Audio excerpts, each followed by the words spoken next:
மக்களே, இன்றைக்கி நம்ம எம்ஆர் கேட்ரிங் எங்கே வந்திருக்கோம்னா கீழ்வெள்ளூர் சரஸ்வதி மஹால் வந்திருக்கோம். ஒரு பெரிய வெட்டிங் ஈவெண்ட்டுக்கு வந்திருக்கோம். வாங்க உள்ளே போய் பார்க்கலாம்.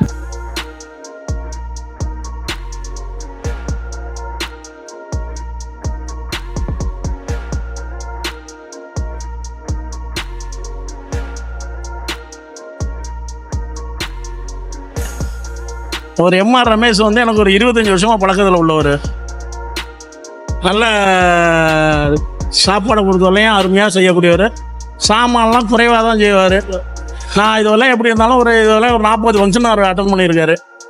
சிறு சிறு குறைகள் இல்லாமல் இருக்காது. ஒரு இதெல்லாம் இருக்கும், ஆனால் நிறைவாக இருக்கும். தெரியுதா? நல்ல நண்பர் வேறு. எதுவும் வந்து பேச மாட்டார். அடுத்தவங்களுக்கு நம்பி தான் நான் சொல்லி விடுறது, இதை போல் இவரை வச்சுங்க அப்படின்னு. அப்போ அந்தளவுக்கு வந்து நம்பிக்கையாக கரெக்டாக பண்ணுவாருங்கிறதுனால நம்பிக்கையான உள்ளவர். எனக்கு அவர் ராமூர்த்திகிட்ட இருந்த காலத்துலேருந்து எனக்கு அவர் பழக்கம். அப்புறம் தனியாக இவர் கேட்ரிங் இவர் ஆரம்பித்ததுக்கப்புறம் நல்லா பண்ணுறாரு. சிறப்பான மனிதர், தரமான மனிதர். இன்னைக்கு சமைச்சதில் உங்களுக்கு என்ன ரொம்ப பிடிக்கும்? இன்னைக்கு சமைச்சதில் அவர் என்னைக்கு சமைச்சாலும் எனக்கு ரொம்ப பிடிக்கும். இல்லைன்னா இன்னைக்கு மட்டும் என்ன ஸ்பெஷலாக கேட்குறீங்க? ஏமா, அவர் என்னைக்கு சமைச்சாலும் எனக்கு பிடிக்கிறாச்சு தான் நான் சொல்லி விடுறது எல்லாருக்கும். அதனால் தரமாக இருக்கும். சாப்பாடை பொறுத்தவரையும் தரமாக பண்ணார். குறை இல்லாமல் செஞ்சு கொடுத்துருவார்.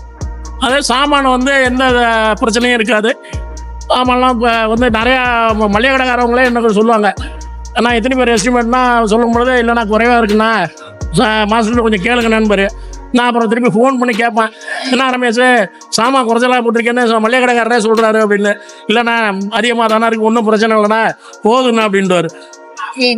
அதனால் சாப்பாடு வந்து மருந்து மாதிரியே, அந்த மருந்தையே மருந்தாக செஞ்சு கொடுக்குறவரே ரமேஷ். உங்களுக்கு இப்போ மன திருப்தி தானே?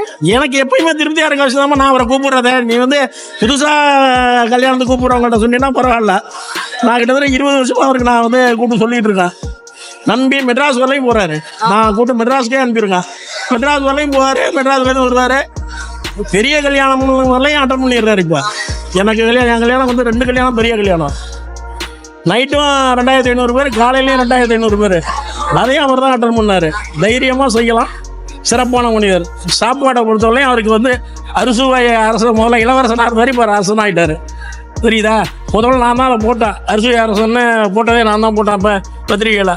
ஏன்னா ராமூர்த்தி வளர்ந்த காலத்தில் இவர் வர்றது, மேலே வர்றது பெரிய கஷ்டம்.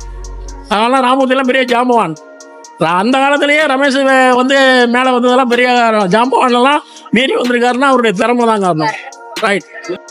ஸ்வீட் பாதாம் ராகி அல்வா, கோதுமை கிச்சடி, வத்தல் குழம்பு சாதம், அப்பளப்பூ, பட்டர் சப்பாத்தி, பன்னீர் பட்டர் மசாலா, கம்பு தோசை, ஹாட் இட்லி, வெங்காய சாம்பார், தேங்காய் சட்னி, கார சட்னி, கொய்யா சட்னி, மைசூர் போண்டா, தயிர் சாதம், மோர் மிளகாய், ஊறுகாய், வெல்லம் சுக்குபால்.